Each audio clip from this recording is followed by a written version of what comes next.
ఓం మహాగణాధిపతయే నమ. ఓం గురుభ్యో నమ. ఓం శ్రీమాత్రే నమ. పరమేశ్వర స్వరూపమైనటువంటి జ్యోతిష, వాస్తు మరియు ఇతర అనేకమైనటువంటి శాస్త్రములను మనకు అందించినటువంటి మహర్షులకి నమస్కారం. హయగ్రీవ హయగ్రీవ హయగ్రీవేతి యో వదేత్ తస్య నిస్సరతే వాణి జన్హుకన్యా ప్రవాహవత్. అరుణాం కరుణాతరంగితాక్షీం ధృతపాశాంకుశ పుష్పబాణ చాపాం అనిమాదిభిరావృతాం మయూకైః అహమిత్యేవ విభావయే భవానీం. శ్రీమాత్రే నమః. ప్రేక్షకులకి ఆ లలితాంబిక అమ్మవారి యొక్క అనుగ్రహం పరిపూర్ణంగా కలగాలని మనస్ఫూర్తిగా కోరుకుంటూ మనం ఈరోజు విశ్వవసు నామ సంవత్సరంలో ద్వాదశ లగ్నాల వారికి గుర్తుపెట్టుకోండి. లగ్నం తెలియని వారు మాత్రమే రాసి చూసుకోండి, ఎందుకంటే రాశి కంటే గొప్పది లగ్నము. ఇది గుర్తుపెట్టుకోండి. లగ్నం తెలుసు, హ్యాపీగా లగ్నం నుంచి నేను చెప్పినటువంటి చూసుకోండి. కానీ ఇక్కడ మనకి రాశి ఫలాలకి ఎక్కువ ప్రాధాన్యత ఇస్తూ ఉంటారు కాబట్టి రాశి చూసుకోవచ్చు, తప్పేం కాదు. అయితే అందరికీ కూడా ఏంటంటే ఈ సంవత్సరం విశ్వవసునామ సంవత్సరం ఎలా ఉంటుంది, మనకి పంచాంగంలో చూసుకున్నట్లయితే ఆదాయము అంటే వాళ్ళకు వచ్చే ఇన్కమ్ ఎంత, వ్యయము ఖర్చు ఎంత అవుతుంది, అదేవిధంగా రాజపూజ్యము అంటే మనల్ని మెచ్చుకునే వాళ్ళ పరిస్థితి, మనకి రెస్పెక్ట్ఫుల్గా ఉండేటువంటి పరిస్థితులు ఎలా ఉన్నాయి, అదేవిధంగా అవమానము, మనం ఎక్కడైనా సరే కొన్ని తప్పిదాలు చేయడం వల్ల మనం ఎక్కడ డిసప్పాయింట్ అవుతాము, ఇబ్బంది పడతాము అనేటువంటి విషయాలు పంచాంగంలో ఇస్తారు. మరి అవి యాజ్ ఇట్ ఈస్గా అలాగే సాగాలని ఉంటుందా, దాన్ని మనం ఏదైనా మార్చుకోగలమా, అదేవిధంగా మనకి మన జీవితంలో ఉన్నటువంటి ధనం కావచ్చు, వివాహం కావచ్చు, అదేవిధంగా జాబ్ కావచ్చు, అబ్రాడ్ వెళ్ళడం కావచ్చు, ఇన్వెస్ట్మెంట్స్ కావచ్చు, ఇట్లాంటి అనేకమైన అంశాల్లో ఎలా ఉండబోతుంది ఈ సంవత్సరం, మీకు ఏ విషయాల పట్ల జాగ్రత్త వహించాలి, ఏ దేవతా ఆరాధన, గోసేవ ఏం చేసుకోవాలి, అదేవిధంగా ఎటువంటి దానములు ఇవ్వాలి అనేటువంటి విషయాల్ని ఒక్కొక్కటిగా నేను మీకు వివరిస్తాను. ఈ యొక్క విషయాలు చెప్తుంది నేనైనప్పటికీ కూడా చెప్పిస్తుంది సాక్షాత్ లలిత అమ్మవారిగా భావిస్తూ తెలుసుకుందాం. వృషభ లగ్నము, వృషభ రాశి, ఈ యొక్క రాశి వారికి లేదా ఈ లగ్నం వారికి ఆదాయము, వ్యయము, రాజ్యభుజ్యం, అవమానం ఎలా ఉంది అని చూసుకున్నట్లయితే ఆదాయం 11, వ్యయం 5. అంటే ఆదాయం బాగుంది వ్యయం కంటే కూడా, కాబట్టి ఎక్కడ మనం టెన్షన్ పడాల్సిన అవసరం లేదు. ఆదాయం పెంచుకునేటువంటి మార్గం, ఎందుకంటే సహజంగానే వృషభ లగ్నం వారికి మే 15వ తేదీ నుంచి లాభాధిపతి అంటారు, అంటే గురువు 2వ స్థానంలోకి, ధనస్థానంలోకి వస్తున్నాడు. గోచారం కూడా అనుకూలిస్తుంది, ఆదాయ వ్యయాల్లో కూడా లాభం కనిపిస్తుంది. కాబట్టి మీరు సరైనటువంటి రీతిలో కనుక కష్టపడగలిగితే 100% మీకు మంచి ఆదాయం రాబోతుందని చూపిస్తుంది.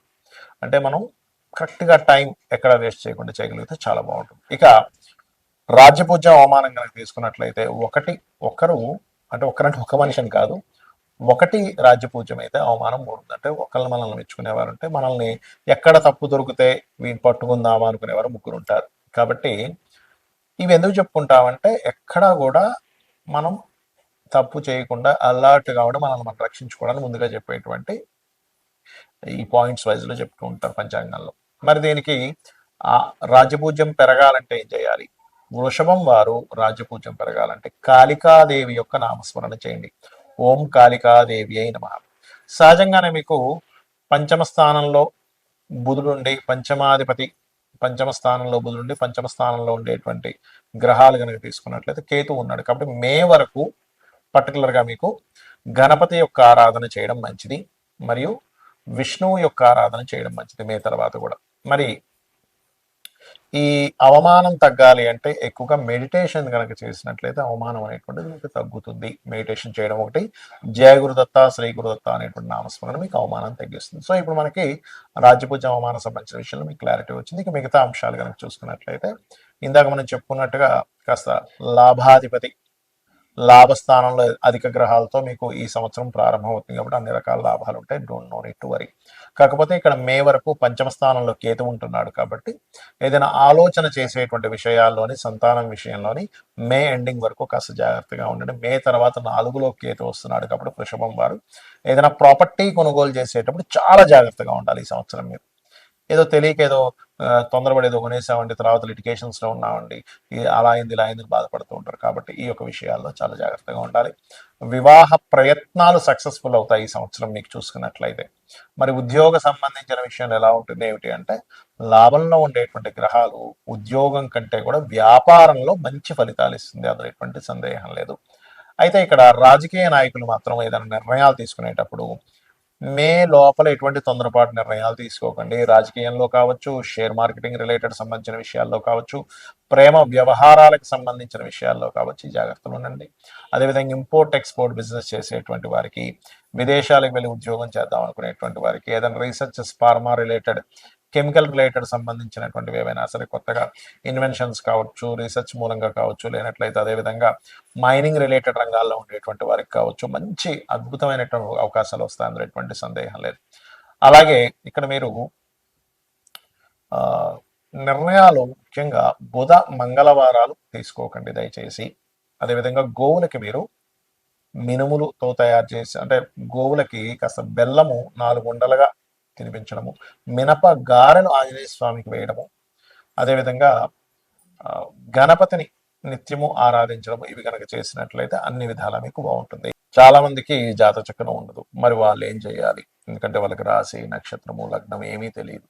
అటువంటి వారు ఈ సంవత్సరం పరంగా చూసుకుంటే, ఈ సంవత్సరం అందరూ కూడా కాస్త ఇన్వెస్ట్మెంట్స్ చేసే విషయాల పట్ల కాస్త జాగ్రత్తగా ఉండాలి. ఎందుకు? సహజంగానే కర్మకారకుడు సహజంగా 12వ స్థానంలో ఉన్నాడు. అంటే ఒకసారి 1-4 సార్లు దాన్ని అనాలిసిస్ చేసుకుని ఇన్వెస్ట్మెంట్ చేయండి. అది గృహం మీద, స్థలం మీద, బిజినెస్లోనా, షేర్ మార్కెట్లోనా, మ్యూచువల్ ఫండ్స్లోనా అనేటువంటిది కాకుండా ప్రతిదాన్ని క్లియర్గా మీరు అనాలిసిస్ చేసి, నేను దీంట్లో ఇన్వెస్ట్మెంట్ చేస్తే అంతవరకు కరెక్ట్ అనేటువంటిదని ఒకసారి అనాలిసిస్ చేయండి. ఎందుకంటే రాబోయేటువంటి కాలం, ఆల్రెడీ 3 సంవత్సరాల క్రితమే నేను మీకు హెచ్చరించాను, రాబోయేటువంటి కాలం జాబ్స్ తక్కువ, సొంతంగా మనం చేసుకోవాల్సిన సమయం ఆసన్నం అవుతుంది అని 2.5-3 ఏళ్ల క్రితమే హెచ్చరించినటువంటి వీడియోలు ఉన్నాయి యూట్యూబ్లో, చూడండి కావాలంటే. ఎందుకంటే శని నీచ పొందేటువంటి స్థానం వైపు ప్రయాణిస్తున్నాడు కాబట్టి ఇప్పటికీ మించిపోయింది ఏం లేదు, ఇంకా 2 సంవత్సరాల తర్వాత వెళ్తాడు అక్కడికి. కాబట్టి మీ మీకు ఇక్కడ కనబడుతూనే ఉంచోండి, జాబులు తగ్గుతూ ఉన్నాయి. అంటే మనం ఓన్గా ఏం చేసుకోగలం, మన టాలెంట్ ఏంటి, ఒక్కొక్కరిలో ఒక్కొక్క గొప్ప టాలెంట్ ఉంటుంది.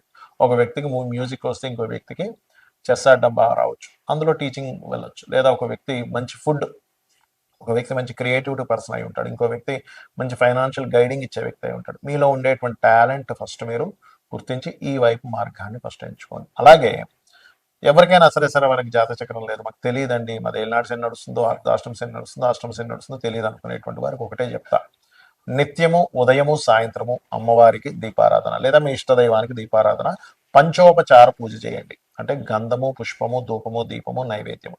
జస్ట్ మనస్ఫూర్తిగా ఒక్క 10 నిమిషాల్లో మీకు పూజ కంప్లీట్ అవుతుంది. ఖచ్చితంగా మీకు ఎటువంటి ప్రభావం మీ జన్మజాతకంలో నాకు ఏలినాడు శని ఉందనో, లేకపోతే పలానా గోచారంలో ఉండేటువంటి గురుబలం లేదనో, లేనట్లయితే ఒక్కొక్కసారి ఏమవుతుంటుందంటే కాల సర్పదోషం, ఇట్లాంటివన్నీ భయాలు పెట్టుకుంటారు అనవసరంగా. అటువంటి భయాలు ఏమీ పెట్టుకోకండి. చక్కగా గ్రహస్థితి ఎలాగున్నా నేను అమ్మవారి పాదాలు పట్టుకున్నా, నా శివుణ్ణి నమ్ముకున్నా, లేదా నారాయణని నమ్ముకున్నా, నా ఇష్టదైవాన్ని నమ్ముకున్నా, నా ఇష్టదైవమే నన్ను చక్కటి మార్గంలోకి తీసుకెళ్తుందని మీ పనులు మీరు చేస్తూ కూర్చోండి. అనవసరమైన భయాలు పెట్టుకోకండి.